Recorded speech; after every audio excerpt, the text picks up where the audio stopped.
naman ng mga politiko at bahagi ng gobyerno na nagnakaw sa atin, nagnanakaw sa atin, mga nakatingin habang may nagnanakaw sa atin, mga kasama ng mga nagnanakaw sa atin, mga alam na may nagnanakaw pero hindi nagsasalita, mga kasama ng mga nagnanakaw, mga nagtatago ng magnanakaw. Isa lang ang gusto namin sabihin sa inyong lahat: patawad kay Father and putang ina ninyo! Mga puta-putaan ng mga putang ina ninyo! Matatapos lang ang misa pero Panginoon, patawad at patawarin nyo kami, pero totoo yan. Ito ang wika ng lahat ng mga Pilipinong nakawan. Putang ina nyo! Putang ina nyo! Putang ina nyo! Putang ina nyo! Putang ina nyo! Putang ina nyo! Tapos na ang panahon ng mga mababait at ng mga resilient. Ang mga mababait, ginago. Ang mga resilient, pinarantado. Hindi na uubra sa atin yung bait-baitan, hindi-hinian, tahimik-tahimikan, patawad pero hindi ko. Hindi ko sisimplihan, hindi ko babaitan ang mensahe ko ngayon dahil hindi naman sila.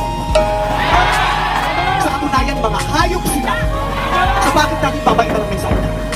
Hindi natin kakalmahan ang mga salita at kilos natin dahil deserve nila ang galit, ang pikon, at buot ng mga nanakawang Pilipino.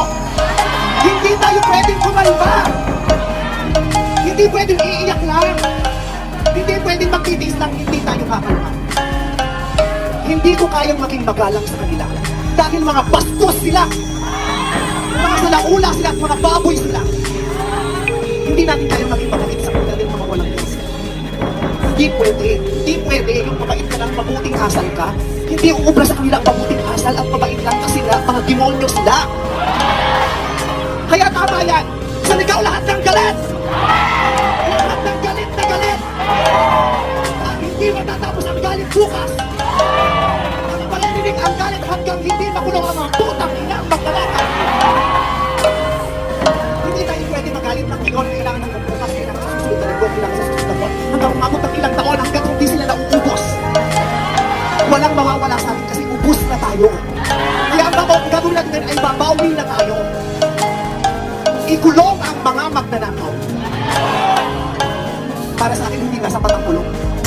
Dapat patayin ang mga korap na magnanakaw.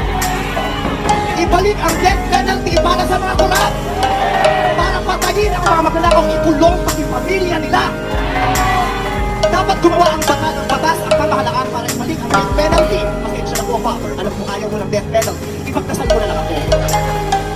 Ibalik ang death penalty para sa magnanakaw. Dahil ang magnanakaw, ang korap na public official. Hindi ko natatawag ng public. Ang korap na politiko ay higit pa sa mga mamatay tao. Ang korap na politician ay higit pa sa magnanakaw. Ang korap na politician